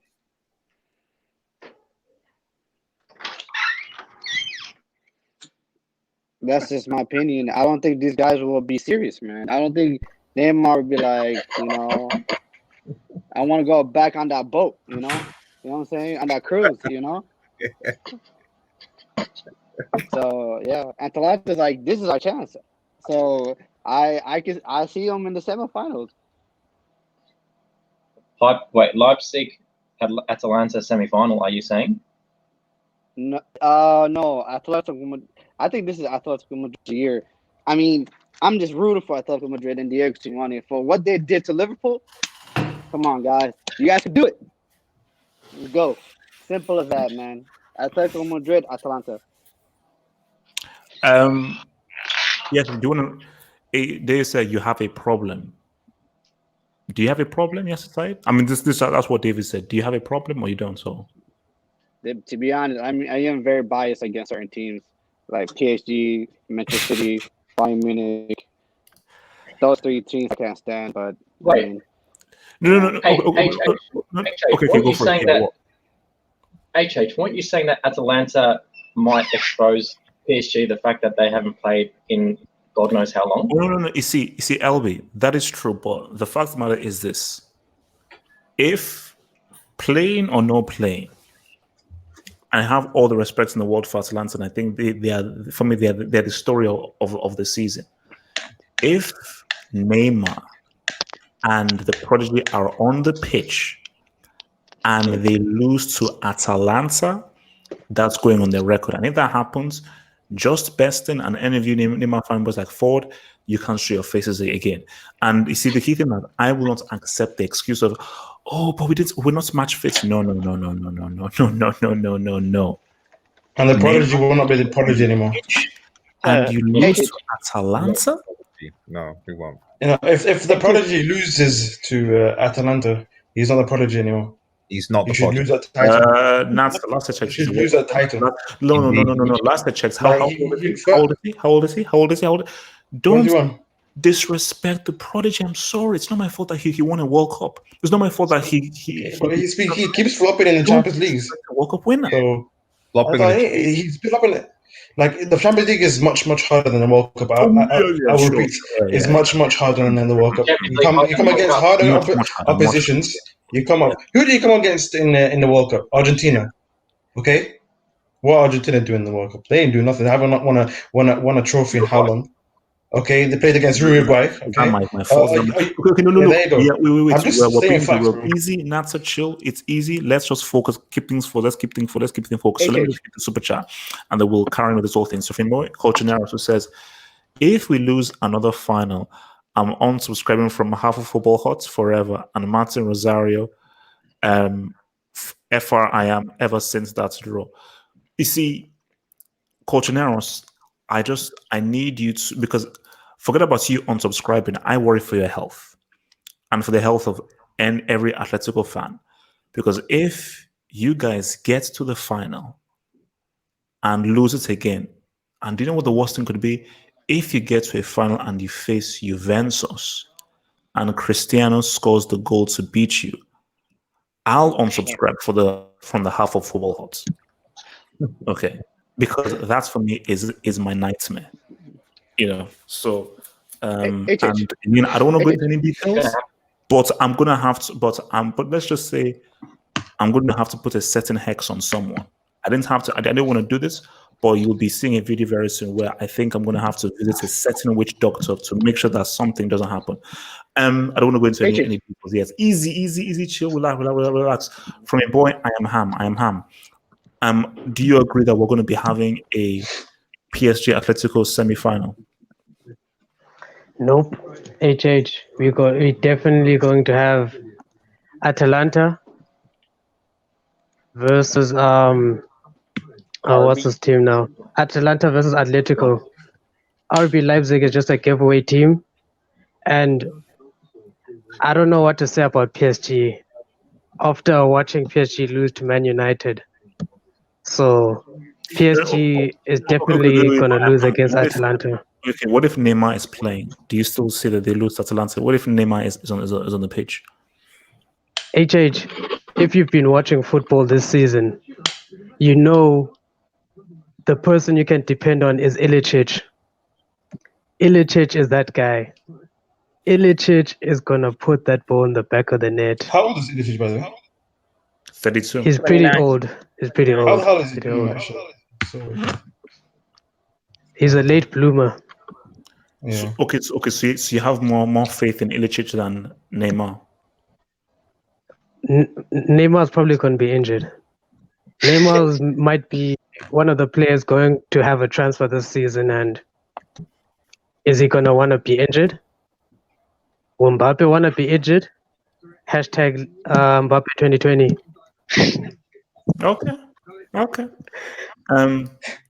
from just person that stop scapegoating Neymar is 7v11, not 1v11. Best and don't backtrack. You have called Neymar the second coming. You've called Neymar the chosen one. Don't backtrack. Support your boy. If he loses to Atalanta, Beston, I dare you to come back here with your head held high. Jamal, do you agree that we're going to have a PSG Atletico semi? Nope. It's going to be a RB Leipzig versus Atalanta. Jamal downs. Jamal downs. The reason why... Yeah, when I see the draw, I was vexed because, guys, if we just beat Atletico Madrid, we will have win another UCL. The draw is easy. We will have beaten PSG. I don't care what nobody says. But yeah, I feel it's going to be a RB Leipzig Atalanta semifinals. You know why? Because everybody is saying Neymar is back. Neymar is going to be there. Mbappe is going to be there. Guys, PSG in play in nearly 3 months. What happens if Neymar comes back looking like Zad? Or if he comes back look like Higuain? We don't know. But Neymar doesn't have. It has better metabolism than most fat guys. Yeah, I know. Okay, but these guys they eat a bit and then they get fat. But Neymar's a slim guy. Yeah. I just saying he never went 3 months without playing football, so you never know. But yeah, and then the worst team they could play when you are out for 3 months is Atalanta. Guys, have you watched Atalanta this season? These guys attack for fun. Thiago Silva, this guy hasn't played for 3 months. He's 45, nearly 60 years old. Can he keep out Atalanta? These guys attack like they are crazy. They attack like they're on that Italian bush. That's how Atalanta attack. And the reason why Atletico Madrid are not beating RB Leipzig is because how dare you knocked out us, Liverpool. For that, they are out. I want Atletico out soon as possible. They are disgraced. Just make it objective, please, bro. Wait. Please, I don't want to be clear. I pray that nobody call them RB lipstick. No, lipstick. Yeah, please, come on. That is very rude, man. Don't call them RB lipstick. From your boy Gatloku says, Llorente on some peeps' minds for 3 months. Look, Liverpool fans, I told you, it was a very, very, very memorable night. And by the way, Llorente's trap. No, Jamal, look, you're out, and we're still in. Okay, we're still in. Okay, because we still have a chance. Okay, come August, and also Jamal, you can keep the Premier League all you want. At least we were in the Champions League no longer than you. So let's respect the Champions League entrance, please. Okay, thank you. From Sonatsa, do you agree with a PSG Atletico semi, or do you think we're going to see a different semi? But I was going to ask a question. Did you have a different question before this one that I've missed? So do you know what the draw is? Do you have an understanding of the Champions League draw? Yes, I do. So what do you think both semi-finals will do on the left-hand side and the right-hand side?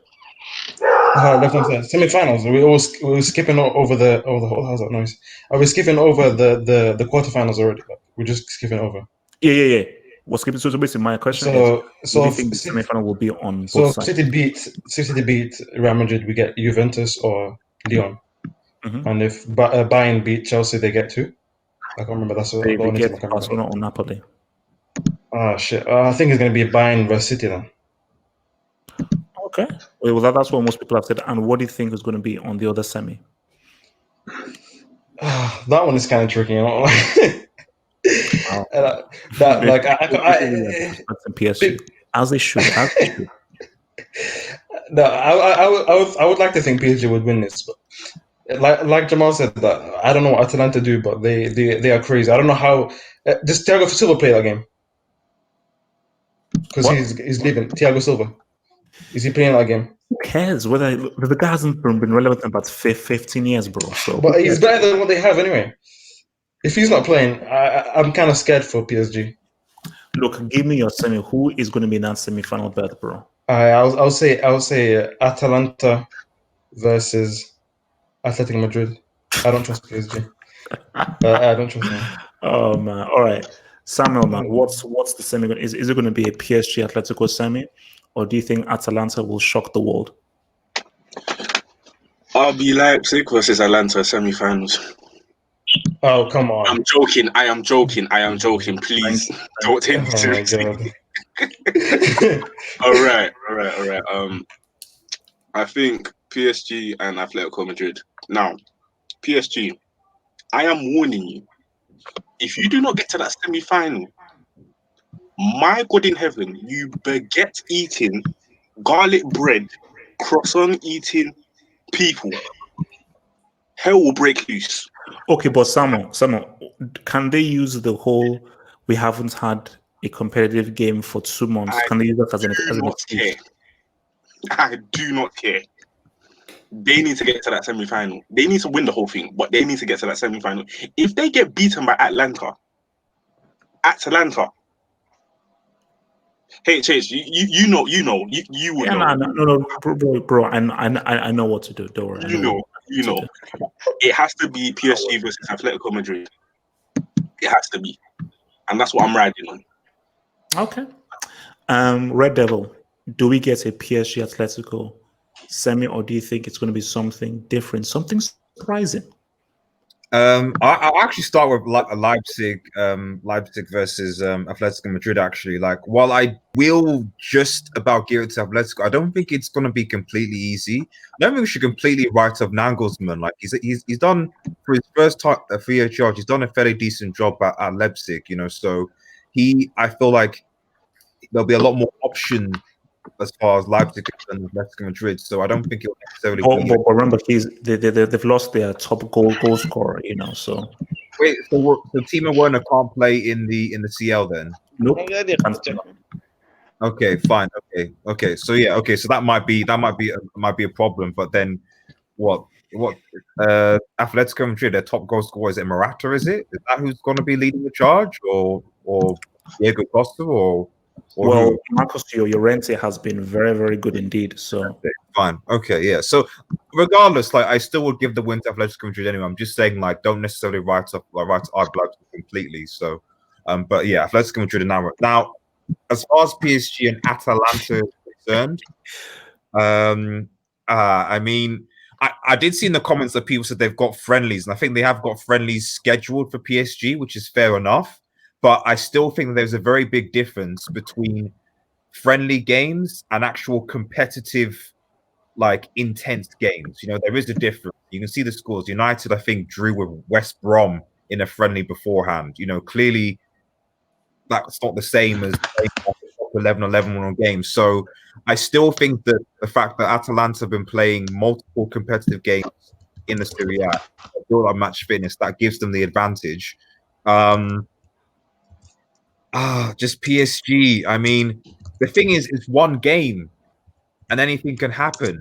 And I'm sorry, HH, but I'm gonna give it to Atalanta. I think. Wait. Why are you saying sorry? I'm sorry. Like, I generally want PSG. I actually feel bad for them now, because after what happened to them last year, when they got beaten by kids in sixth form. Into Heath Chong and Gomez and Greenwood coming on. Red Devil, relax. Don't scream. He's saying sorry because your prodigy is going to go to irrelevancy. Well, that's what he's saying sorry to. There's elements. Red Devil, just finish your point, bro. If Mbappe cannot turn up against Atalanta, man, then, like, come on. Can you stop hating on the World Cup winner prodigy? Just show him some respect. That's all I want. Show him some respect. Relax. He's a young man. He'd be wanting PSG to win more than anyone. He needs to leave PSG Mbappe. No, for sure. Okay, so Red Devil, just to be clear before I come to start, you're going for Atlanta against Atletico Madrid, yeah. All right. So before I come to the voice, so thank you very much, Mr. Guffetto, who says, just to be clear, PSG have been back in training since June, and they have multiple friendlies scheduled and 2 cup finals before the Atalanta games. So that is it. Is see, friend, cool friend. What I think is interesting are the 2 cup finals. That is interesting, and that I think can help towards competitiveness. But still, you're dealing with teams who have played multiple competitive games, so they will just be sharper. And you know what, guys? We will know when we hopefully get to August to see how good and what these guys look like specifically. So we will know when it all crumbles come August. Storch, do we get a PSG Atletico semi, or if not, what semi do we get? Yeah, we're gonna get a PSG Atletico semi. I don't see Atlanta as a threat. They're just a bunch of players on good form. I mean, people have been very disrespectful to Neymar, comparing this nobody Ilicic. I mean, 2 years ago, I never heard of this guy. He's 32, done nothing in his career, and all of a sudden he's going to knock out Neymar. No chance. Zapata, Alejandro Gomez, Ilicic, these guys are a bunch of losers. I mean, they knocked out Valencia, and suddenly they're being crowned. I see this being an easy fix. It was the manner that they did it. So it was the manner that they did it. I mean, it's Valencia. I mean, they're not that good. When was the last time Neymar was relevant, though? Let's be real here. Oh. Who?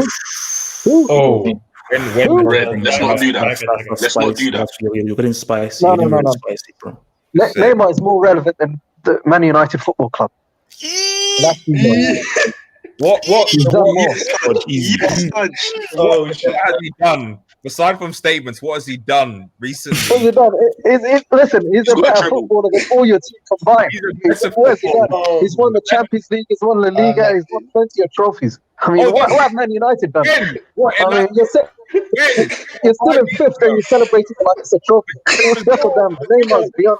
Neymar's the most marketable player in the world. Don't come at Neymar is bigger than Man United. Without the guy. Don't come at Neymar. Don't come at Neymar. Come on, man.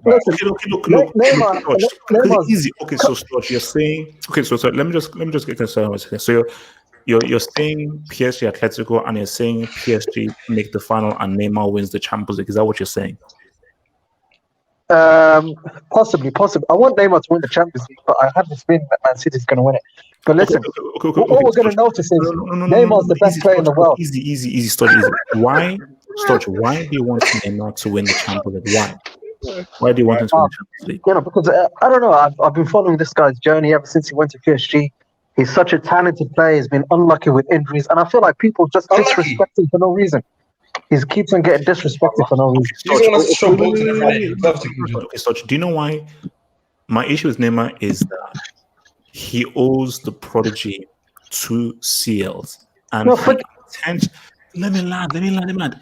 He intentionally left Mbappe hung and dry, cold, without anyone being upon during critical moments in time against Real Madrid and against Man United. And people have held him to ransom because people didn't believe he was injured. So that is has been my issue with Neymar. But you believe this season he will be fit and he will guide the PSG to the final. You truly believe that? Yeah, I believe that. And let's talk about that Teenage Mutant Ninja Turtle. I have not liked him ever since that last game against United. I mean, he let down Neymar. Neymar should have won the Champions League not last year. Obviously, we were going to win it. But he should have got to the final. But this guy, he just completely bottled it against United. Chance after chance, he kept on missing. Do you know how young he is? Fact. No. I need more respect to a World Cup winner. Was Neymar playing in the last World Cup, by the way? And World Cup winner in that. Okay, easy. Wait, let me hear this. Easy. So from your boy Coach Neros says, what I will say, Atleti are like Man United.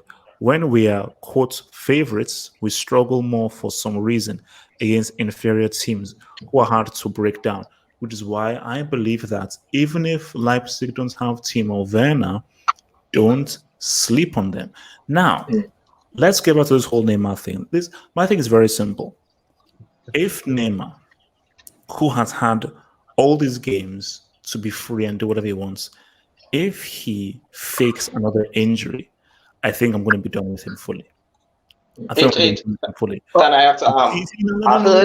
No. Look, for Neymar to bring, because Neymar's Champions League with Barcelona isn't his. That's a fake Champions League because that was a cheat team. That stream, him, Kanamba, Messi, that was a cheat code. No, you can't say What that. about Benzema Ronaldo? Let me land. He moved to PSG to prove that his goal was big enough to guide a team single-handedly to a seal win. And if Neymar does it could be a greater achievement than I'm gonna Christina. debunk your argument though. You say that Neymar had a front three of a cheat code front three. When you say those Brazil team that won the World Cup, don't you think that's a cheat code front three as well? And you still give R9 credit for that World Cup. Oh, that team that you said the one, Did you know why it wasn't? Ronaldinho, L9. Let me respond. Ronaldinho hadn't hit his peak yet. Ronaldo was coming off a knee injury, so that was not peak Ronaldo. That was not peak Ronaldinho. You had peak Cannibal. You had arguably a guy nearing his peak in Neymar, and Messi has been at his peak for the last 10 years. So Neymar was approaching his peak. Cannibal was at his peak. Messi was at his peak. That's why that's one of the most devastating front threes in history. So it's a cheat. It's a fake CL. This, if you win, this would be a real. Can I say something? Yeah. I heard that how Neymar's mother birthday is in August. Excuse me? His brother's birthday is in August, man. So yeah, he might. Here we go. If Neymar dares. Neymar better not try it, man. If Neymar scares for his mom's birthday or his brother's birthday and everything, look, as I said, I'll probably just punch this guy in the face. So he best not try. So look, guys, I have to wake up early tomorrow because I am working from home tomorrow. So guys, we'll be back here tomorrow on Sunday. And remember, Sunday it will be an open hangout for anybody who wants to join from 11 p.m. Stay true, stay real. And of course, we'll obviously reviewing the Arsenal versus Tottenham North London derby, as well as dissecting the game of bricks. These easy exciting the Champions League games. Peace out, stay true, stay real. And if Chelsea turn things around, two things before I leave. If Chelsea, if Chelsea turn things around against Bayern Munich, I don't want anyone invited on this stream at all. I will do this stream by myself for 6 hours. Secondly, Southampton, the entire world will be backing you on Monday. We know you can do it. You can do Chelsea the biggest favor. We all know that Man United cheated to get these fixtures. We all know that they fought these fixtures.